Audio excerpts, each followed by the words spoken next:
계속해서 말라기 3장 16절부터 살펴보도록 하겠습니다. 3장 16절입니다. 그때 주를 두려워한 자들이 서로 자주 말하며 주께서 귀를 기울여 그것을 들으시고 주를 두려워한 자들과 자신의 이름을 생각한 자들을 위해 자기 앞에서 기념책을 기록하셨느니라. 제가 앞 내용에서 말씀드리기를 말라기는 부정적인 내용만 담고 있는 것이 아니라 우리를 기쁘게 할 아름다운 내용도 담고 있다고 말씀드렸는데요. 사람들이 앞에서 이렇게 물었죠. 심판의 하나님께서 도대체 어디 계시냐? 우리가 하나님을 섬겨서 얻는 유익이 무엇이냐? 이렇게 사람들이 물었는데 이 질문에 대한 답이 여기 나오고 있습니다. 심판의 하나님은 지금 돌아오시기 위해 기다리고 계십니다. 그때 그분을 섬기는 자들에게는 아주 큰 보상의 유익을 주어줄 것입니다.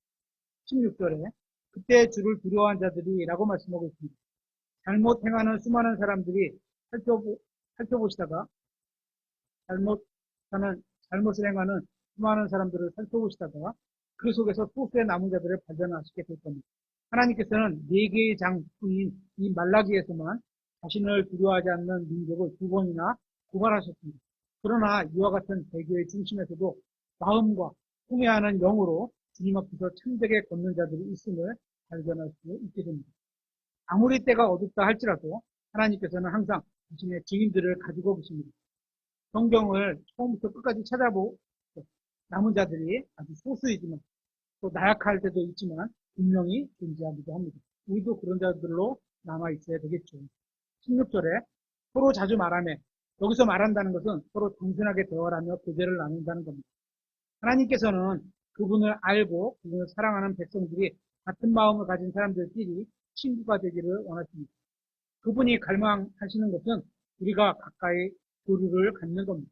그래서 이 성경 구절은 우정과 교제, 모임, 돈의, 격려, 서로의 믿음을 세워주는 것, 약한 자를 강하게 하는 것, 축 처진 자들의 마음을 일으켜 세워주는 것 등등의 의미를 모두 포함하고 있습니다. 저에게는 수요일날 부모님이 조금 일찍 오셨습니다. 간식도 사갖고 오시는 분도 있지만 오셔서 대화를 나눠주시는데 이런 시간이 되는 거예요. 격려가 되고 위로가 되고 마음에 세워주기도 하고 이런 걸 모두 포함하는 겁니다. 이 말씀은 진정한 교제와 확고한 우정, 마음이 서로 엮이고 서로 같은 끈으로 묶여서 목표와 목적을 서로 공유하게 하는 사람들의 교제를 말하고 있는 것입니다. 에베소서 5장 19절에 이렇게 말씀하고 있죠. 시와 찬송가와 영적 노래로 너희끼리 서로 말하며 우리들끼리 서로 잘 지내라는 거죠. 너희 마음속으로 주께 노래하고 선율을 만들며 라고 되어 있고 데살로니가서 전서 4장 18절에는 이렇게 되어 있습니다. 그러므로 이 말씀들로 서로 위로하라. 이거에 대한 말씀이었죠. 말씀으로 위로하라. 이 같은 표현들은 성도들의 특권을 보여주고 있습니다. 교회 안에서 성도들이 모이는 것이나 모임 장소 바깥에서 함께 시간을 보내는 것은 서로가 서로를 도와 우리의 마음과 생각이 그분께 머물러 있도록 하게 하는 겁니다. 하나님을 두려워하는 것 가운데 뜻을 함께하는 사람들과 정기적으로 교제를 하면 우리가 죄의 영향력으로부터 피할 수 있도록 하나님께서 우리를 도우십니다. 16절에 주께서 귀를 기울여 그것을 들으시고 라고 말씀하고 있습니다. 우주를 만들고 유지하고 계시는 그분께서 이 하찮고 죽을 수밖에 없는 존재인 인간들의 음성에 관심을 기울이고 계신다는 것을 알게 될 때 우리는 얼마나 놀랍고 행복한지 모릅니다.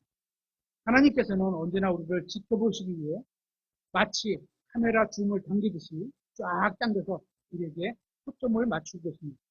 그리스도인들이 모여있는 작은 소모임에도 하나님께서는 찾아오시고 우리 같은 작은 교회에서도 찾아오시며 정글 속에 있는 hindu 단체에 관심을 갖고 지켜보십니다.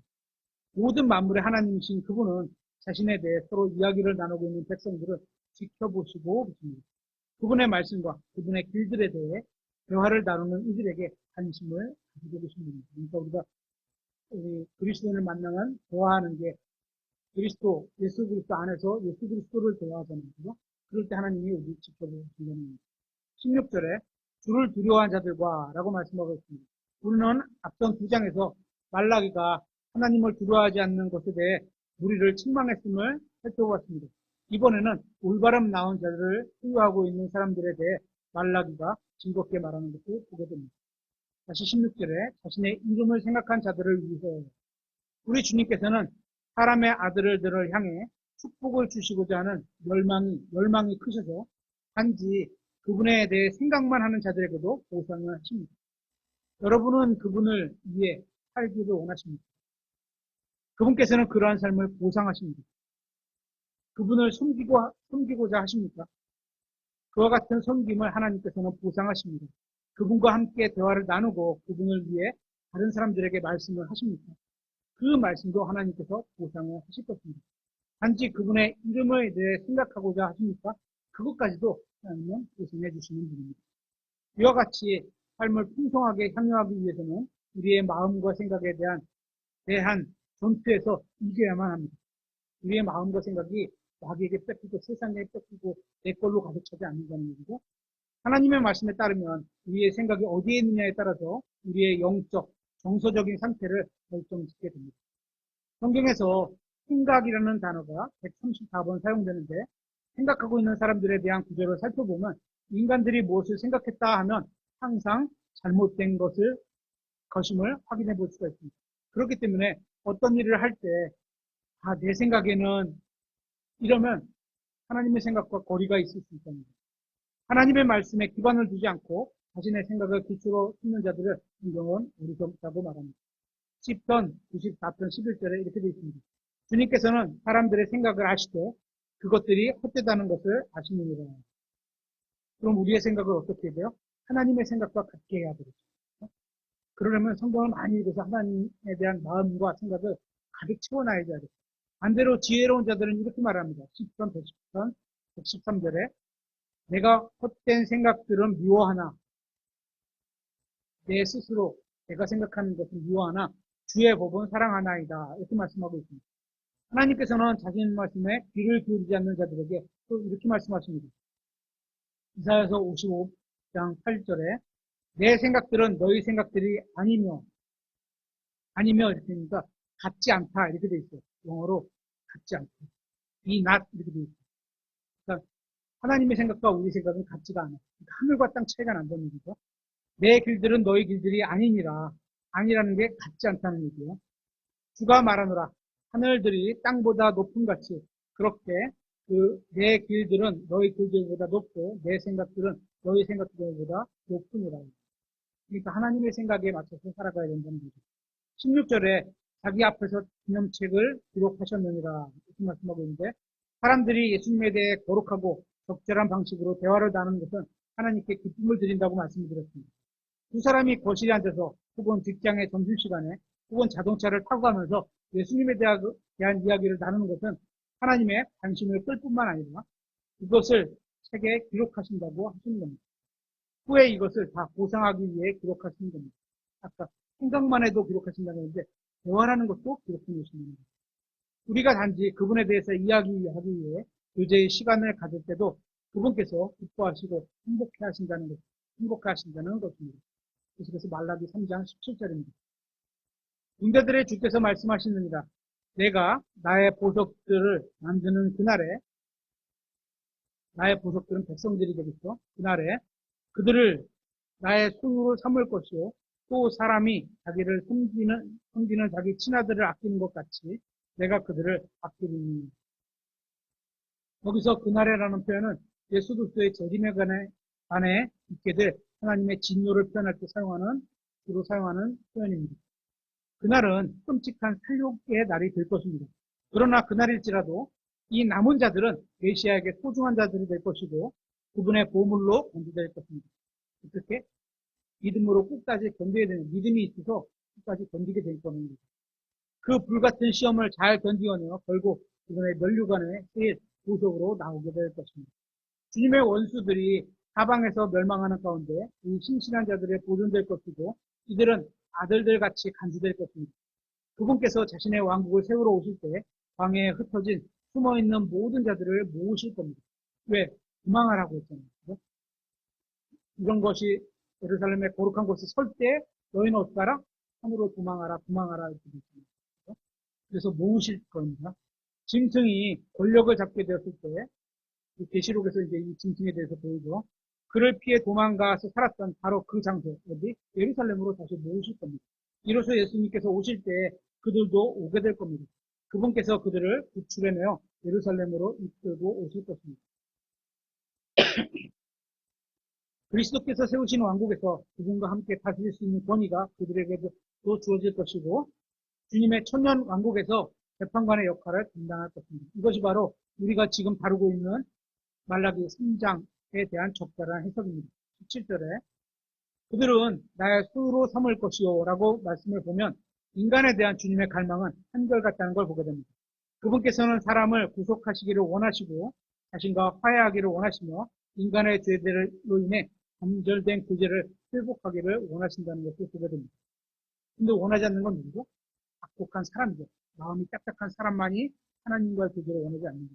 하나님께서는 자기 자신을 위해 우리를 원하십니다. 그리고 우리를 찾아 구원하시고 회복시키시며 새롭게 하십니다. 그분께서 그렇게 되도록 허락하십니다. 17절에 보면 군대들의 주께서 말씀하시느니라 했는데 이 이름은 벌써 몇 번 나왔죠. 싸우시는 전쟁의 군인, 전쟁의 사람이라는 하나님을 나타내는 이름입니다. 전사로서의 이름인데 그분께서 전쟁을 수행하시는 데는 몇 가지 이유가 있습니다. 자신의 자녀들을 보호하고 구출하는 것도 그 이유 중에 하나입니다. 고난을 당하고 고통을 당하며 자유를 빼앗고 순교하는 모든 현상들은 다 마지막 때에 있습니다. 이들은 하나님의 강한 팔에 의해 언젠가는 구출되어 결국 이 모든 것은 지나간 옛일이 될 것입니다. 그때는 고난도 어떻게요? 지나가고 나면 우리가 조금 가볍게 얘기할 수 있는 그런 때가 될 겁니다. 17절에 내가 나의 보석들을 만드는 이라고 말씀하고 있습니다. 성경 역사에 나오는 엄청난 위기들은 어떤 관점에서 바라보느냐에 따라서 의미가 완전히 달라집니다. 예를 들어서 노아의 홍수를 보십시오. 하나님의 진노가 전례 없이 쏟아부어진 것으로 볼 수도 있고 그분의 은혜로 바라볼 수도 있는 겁니다. 노아의 방주 안에서 바라보는 사람의 입장과 물속에 빠져서 죽어가는 사람들의 입장이 다를 수밖에 없는 겁니다. 또 소돔 평야에 있는 도시들에 내렸던 그 불덩이들은 쏟아지는 하나님의 진노의 불로 볼 수도 있고 그분의 긍휼의 증거로 볼 수도 있는 겁니다. 쏟아지는 불 아래에 있는 소돔의 주민들이 바라보는 불과 안전한 곳에서 아브라함이 바라보는 불은 서로 다를 수밖에 없습니다. 하나님의 말씀이 약속하고 있는 그날이 있는데 그날은 그 어떤 때보다도 입장에 따라서 확연히 달라지게 되는 날입니다.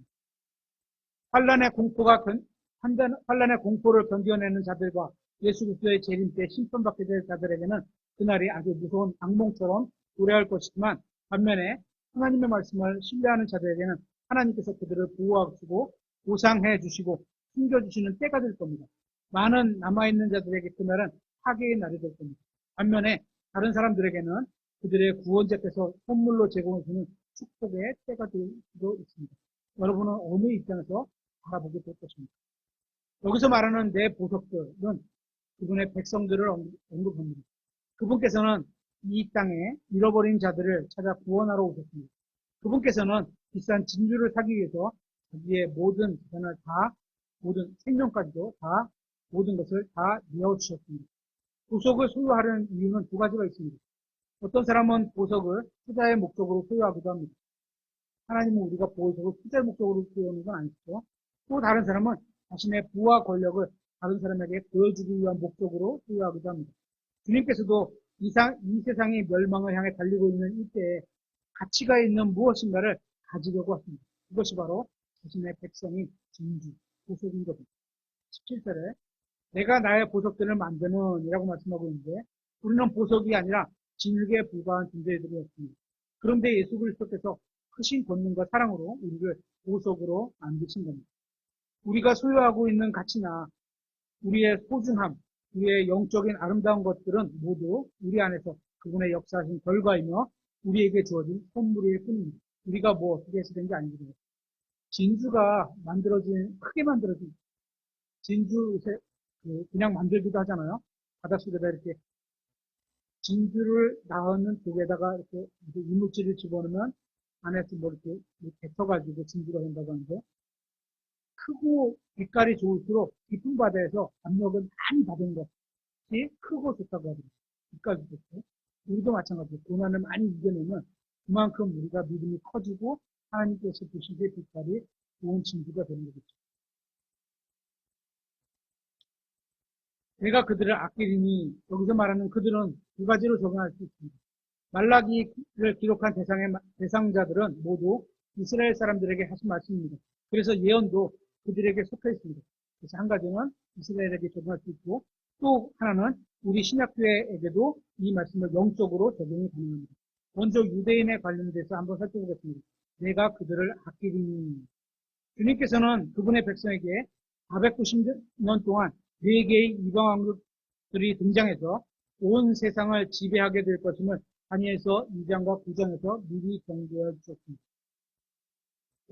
어떤 교회에서 계시록을 1시간에 강의한다 그래가지고 그걸 좀 어떻게 잘하나 설명하나 이렇게 한번 들어봤거든요. 그랬더니 다니엘과 계시록을 잘 알아야지 그걸 알아들을 수 있게 설명을 했어요. 그냥 쑥쑥쑥쑥 지나가는데 저는 다 알아들었는데 이렇게 가지고 계시록을 알아들을 수 있을까? 이렇게 생각이 들 정도입니다. 똑같아요. 유대인에 관해서 살펴보는 것도 다니엘과 우리가 구약 성경을 많이 읽어서 구약 유대인들에 대한 역사를 어느 정도 알아야지 이런 설명을 할 때 조금 편하게 알아들을 수 있습니다. 다니엘서 2장과 9장에서 미리 경고하고 있듯이 그분께서는 4개의 왕국 중에 4번째 왕국으로부터 그 형상으로 이렇게 누워져 있는 거 보셨죠? 그 왕국으로부터 전 세계를 지배할 독재자가 한 명 등장하게 될 것이라고 말씀하셨습니다. 이제 계시록에 나오겠죠. 또한 분명하게 경고하시기를 이 통치자는 7년 동안 권력을 장악하게 될 것이며 이 7년 중간쯤부터는 평화의 사람으로 위장한 과면을 벗어버리고 그 사악한 모습을 드러낼 것이고 그때 유대에 있는 자들은 하늘로 도망해야 합니다. 그렇죠? 유대에 있는 자들은 하늘로 도망해야 합니다. 마태복음 24장에 나오는 거죠. 지난주도 이거 설명하셨죠? 유대인들이 야곱의 고난의 기간에 안전할 수 있는 유일한 방법은 예수 그리스도의 말씀을 귀를 기울여서 어떻게 해요? 산으로 도망하는 겁니다. 앉아서 기도하는 게 안전한 게 아니에요. 산으로 도망하는 게 안전한 겁니다. 그때는 도망하라는 명령에 순종하는 자들은 숨을 수 있는 안전한 장소로 안전하게 인도받게 될 것이고 이들은 그곳에서 대환란이 끝날 때까지 있게 될 겁니다. 하나님께서는 이들을 3년 반 동안 부양하실 것이고 따라서 주님의 말씀을 믿고 다른 믿는 자들과 함께 하는 사람들은 하나님께서 자신의 분노를 퍼붓는 기간이 되면 자신들이 남겨진 자들이라는 것을 알게 될 겁니다. 아, 이렇게 하나님이 이렇게 품고 계시듯이 보여주시는구나. 이거 자신들이 알게 되는 거죠. 그들을 아끼신다는 것을 유대인들이 이렇게 아끼실 것이고, 그리고 또 교회에게 이걸 적용해보면, 그리스도의 몸된 교회를 구성하는 우리들은 이스라엘 민족이 시내산에서 하나님과 맺으신 그 언약을 깨뜨림으로 인해 이스라엘에게 임한 마지막 심판이 절대 참여하지 않게 된다는 겁니다. 우리는 그 심판에 또 환란에 참여하지 않게 되는 겁니다. 그들을 아끼신다는 거죠.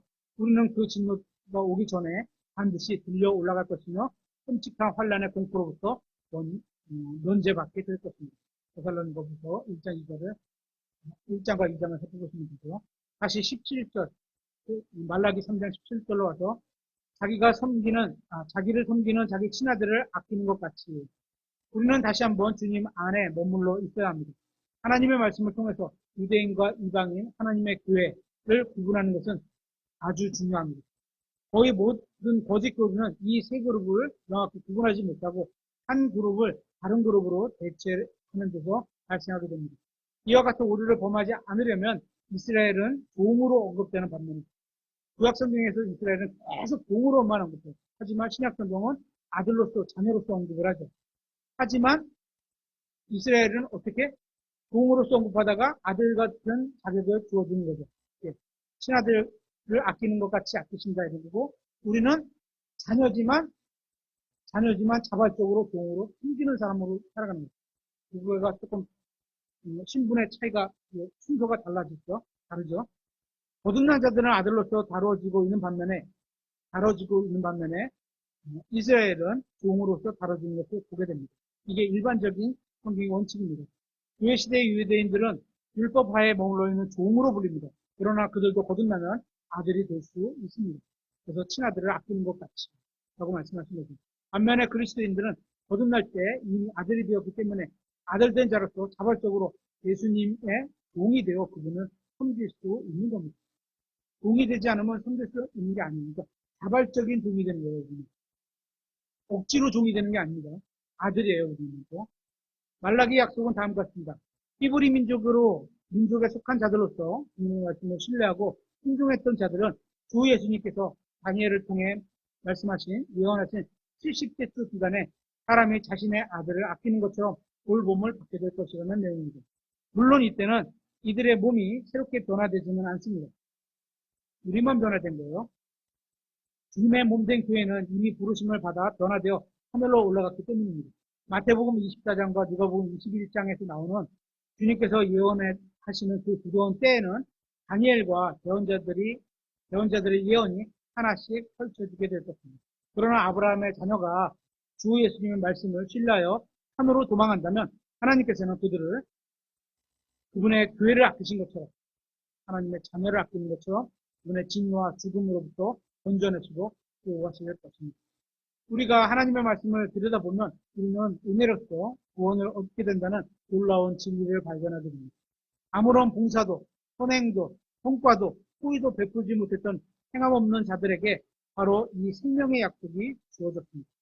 어떤 사람이 믿게 되면 그 믿음이 하나님을 숨기는 모든 일을 다 한 것으로 간주해 버리신다는 겁니다. 환난 기간에 남겨진 남자든 여자든 청년이든 어떤 한 사람이 있다고 가정해 보겠습니다. 유대인 중에 이 사람은 선하지도 도덕적이지도 않습니다. 그 환난 기간에 살고 있는 이 지구상에 있는 모든 사람들처럼 생존하기 위해 겨우 살고 있는 중입니다. 그런데 점점 심판과 어두움 그리고 두려움이 다가오고 있음을 깨닫게 됩니다. 그래서 그는 보호받기를 원합니다. 그런데 어디로 가야 할지 모르고 있습니다. 그 순간 두 명의 증인들이 설교를 합니다. 지난주 우리 두 증인 들었죠? 그래서 11장에 나와서 이제 설교를 하는 거죠. 어떻게? 왕국 복음을 선대하고 도망가요. 혼들을 의로 이끌고자 애쓰는 그 증인들이 마태복음 24장에 나오는 말씀을 들려줍니다. 왕국 복음을 선포하는 거죠. 그래서 이 사람들은 그 말씀을 믿고 도망쳤습니다. 말라기는 이런 경우 이들이 믿음으로 도망을 간다면 아들처럼 보호받을 것이라고 말하고 있는 겁니다. 비록 그들이 아들이었던 적이 없고 주님을 숨긴 적이 또한 없지만 단지 그분의 말씀을 믿고 순종하는 순간 어떻게? 의롭다고 칭의입니다. 하나님의 말씀을 믿어서 도망간 거잖아요. 그들도 의롭다고 칭의를 받은 거죠. 그것만으로 하나님께서는 그분을 섬긴 자들에게 행하신 것처럼 그들을 도우시고 보호해 주시고 그들의 필요를 채워주실 겁니다. 수천 년 동안 율법을 어기고 불순종한 민족 중에 몇 사람이 이 삐뚤어진 시대로부터 구원받을 기회를 제공했습니다. 멸망에 가증한 것이 거룩한 곳에 서게 되는 것을 보거든 참지 말고 빨리 도망하라는 경고를 그들은 받아들여야 합니다. 하나님께서는 그 순간 그 경고를 믿고 따라서 예루살렘이나 유대로부터 도망친 그들에게 그분께서는 심판에 내리침을 제거하시고 영원한 칼을 벌려 그들을 품어주실 겁니다. 어떻게? 그들처럼. 말라기 3장 18절입니다. 그때 너희가 돌아와 의로운 자와 사악한 자를 분별하고 하나님을 숨기는 자와 그를 숨기지 아니하는 자를 분별하리라. 그때 너희가 돌아와 문맥으로 보면 온 이스라엘 집에게 주신 수십여 가지의 성경적 약속들이 성취되었다는 것이 가장 적절한 해석입니다. 하나님께서 때가 되어 흩어진 야곱의 자녀들을 땅끝으로부터 모아 그들의 조상들에게 약속하신 그 땅에 심으실 것이라는 이 약속보다 미래에 이스라엘에게 주어질 축복의 대언자들에 의해 더 자주 언급되고 있는 것을 보게 됩니다. 구약의 많은 성경 구절들이 하나님과 아브라함과 이삭, 야곱의 자녀들에게 여러 번 반복하게 말씀하신 약속들은 결국 땅끝으로부터 이스라엘 백성을 불러 모아서 약속의 땅에 안전하게 거하게 해주시겠다는 내용입니다. 18절에 의로운 자와 사악한 자를 분별하고 정말 감사하고 즐거운 말씀드립니다. 드디어 이스라엘 민족적인 죄들이 다 끝났고 그들이 구약의 진리에 의해 그들의 눈을 덮고 있던 베일이 그리스도 안에서 다 제거받고 치유를 받게 되는 것을 보게 됩니다. 이제 귀환하게 될 남은 자들은 통치하시는 메시아와 함께 거하면서 그분의 거룩하신 율법의 교훈을 잘 이해하게 될 겁니다.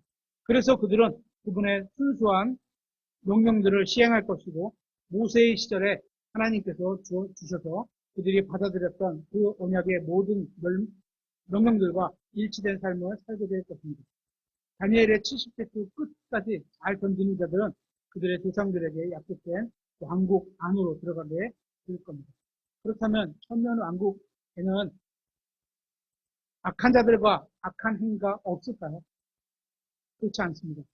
천년 왕국 때 양에 속해 들어간 민족들, 그거는 무리로 들어가는 거잖아요. 민족이 어떻게 해요? 이스라엘을 도왔기 때문에 하나님께서는 양의 민족으로 들어와 이렇게 된 거거든요. 그 민족에 속한 사람들이나 또 그때 천년왕국에 들어가서 태어나게 될 사람들도 오늘날의 사람들과 똑같이 아담의 죄성을 가지고 있기 때문입니다. 다만 그때의 그들은 더 철저하게 통제될 것이고 그래서 율법을 지켜야 되는데 어떻게 돼요?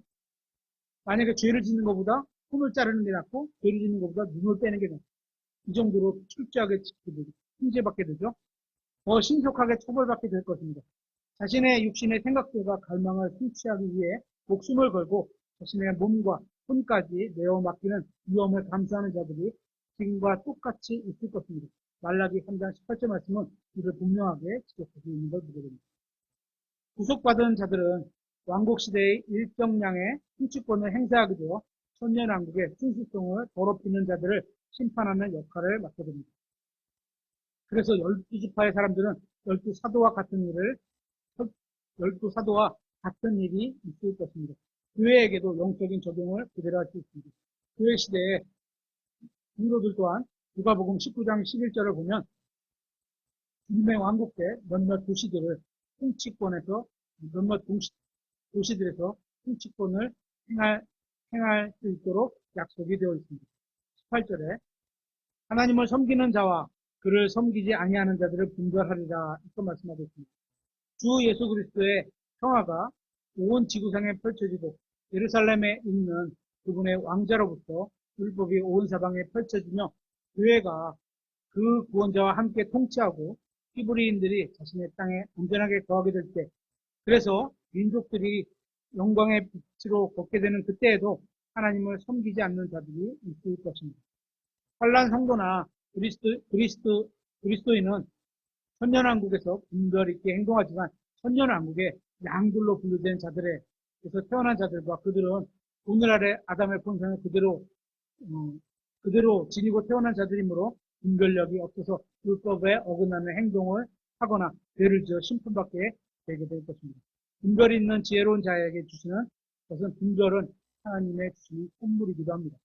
18절에 그때 내가 돌아올 것이며 분별하게 될 것이다. 이 말씀은 말라기 2장 17절의 답변으로 보입니다. 하나님의 심판이 도대체 어디 있느냐? 하나님께서 어디 계시냐? 우리가 주를 섬겼는데 무슨 유익을 보겠느냐라고 히브리인들이 대들으면서 했던 말에 대한 답변으로 보입니다. 그때가 되면 남은 자들이 입증할 겁니다. 주님을 섬기는 데에는 분명히 유익이 있으며 대들던 자들은 주님으로부터 심판받게 될 것입니다. 그러나 오늘날에는 그와 같은 판단을 함부로 해서는 안 됩니다. 이는 천년왕국 때나 가능한 일입니다. 우리는 현재 하나님의 마음을 완전히 갖추고 있는 상태가 아니기 때문입니다. 그와 같은 일을 할 수 있을 정도로 영적으로나 육체적으로, 지적으로나 도덕적으로 다 준비가 되어 있지 않기 때문입니다. 많은 사람들이 그리스도인들의 외적인 모습에는 관심을 기울이지만 그들의 내면적인 많은 경우에는 무시해버립니다. 어떤 사람들은 교회 안에서 신실하게 숨깁니다. 그러나 하나님께서는 그들의 마음 속에 쓴뿌리와 불평, 용서하지 않은 마음, 욕심이 가득한 것을 아우르고 있습니다. 오늘날 교회 시대에는 알곡 중에 가라지들도 들어있음을 마태복음 13장을 통해서 보게 됩니다. 하지만 그렇다고 해서 이를 가려서 뽑아내지 말라고 말씀하셨습니다. 그죠? 가라지를 뽑다가 알곡도 같이 뽑아냈다고. 그래서 지금은 아니라는 거죠. 우리는 나쁜 것 중에서 좋은 것 알곡을 구분해낼 수 있을 만큼 충분한 능력을 가진 존재가 아니기 때문입니다. 우리는 종종 다른 사람을 평가할 때 아주 잘못된 판단을 할 때도 있습니다. 어떤 사람을 긍정적으로 보든 비판적으로 보든 우리는 잘못 판단할 여지가 충분히 있습니다. 많은 사람들이 겉보기에는 잘하지 못하는 것 같아도 사실 그들 스스로는 최선을 다하고 있을 수도 있기 때문입니다. 그래서 겉으로 보이는 것만 우리가 판단해서 안 됩니다. 반면에 어떤 이들은 아주 잘하고 있는 것 같지만 하나님께서 보시기에는 주어진 능력에 비해 아주 적은 것을 하고 있는 것일 수도 있는 겁니다. 그렇게 교회 시대에는 우리가 누가 옳고 그르다는 것을 함부로 판단할 만큼 충분한 통찰력을 가지고 있지 못합니다. 그래서 누가 구원받았는지 받지 못했는지, 누가 하나님을 섬기고 있는지 그렇지 않은지에 대해 함부로 판단해서는 안 되는 겁니다. 물론 분명하게 옳고 그른 것이 있습니다. 성경에 써 있는 대로. 그죠? 그것을 알려주는 건 되죠. 좋은 마음으로. 알려주는 방식도 이왕이면은 좋게 해야죠. 그죠? 부드럽게 하고, 이렇게 해야 되겠죠. 뭐, 딱딱하다, 이게 나쁘다는 표현은 아닙니다. 어떤 경우는 차갑게 말할 수도 있어요. 그죠? 그건 이제 자기가 하나님께 기도해보고, 아, 내가 지금은 좀 강하게 차갑게 말해야 되겠다. 그러면 할 수도 있는 거죠. 또 방식에 대해서는 조금 차이가 있어요. 일반적으로는 부드럽게 말하는 게 좋겠죠. 우리는 그것들에 대해 반드시 설교해야 하고 옳고 그름에 대해서 가르쳐야 합니다. 그러나 바리새인들의 사악함과 세리의 의로움을 아는 사람은 분별할 수 있는 사람은 거의 없습니다. 본질적인 거 우리가 구분할 수는 없어요. 겉으로 보이는 것만 하게 되죠. 우리 중에 롯이 의인이기 때문에 구출받아야 할 가치가 있다고 생각했던 사람은 그렇게 많지 않습니다. 왜냐하면 아브라함을 떠나서 그 살았던 가서 행태를 보면 아이고, 그냥 그렇지. 이렇게밖에 생각하지 않는데, 하나님은 의로운 롯, 이렇게 표현하시는 거죠. 과연 얼마나 있을까요? 판단은 하나님께 온전히 맡기는 게 최선입니다. 그래서 우리는 겉으로 보이는 모습만 힘으로 판단해서는 안 되는 겁니다. 또, 그 부분의 판단은 그리스도의 심판석에서 판단을 맡았기 때문입니다. 우리는 함부로 남의 판단해서는 안 되는 겁니다. 그러므로 우리는 하나님의 말씀에 그거에서 무엇이 옳은지 그른지를 생각할 수 있습니다. 그러나 또 스스로에게 되는 판단을 해야 됩니다. 그러나 우리는 누가 옳은지 누가 그른지 이야기할 수는 없습니다. 그와 같은 판단에 필요한 모든 사항을 다 숙지하지 못하고 있기 때문입니다. 그리스도의 심판석이 끝난 후에 올바른 판단에 필요한 모든 정보를 다 얻게 될 겁니다. 하지만 지금은 아니라는 거죠.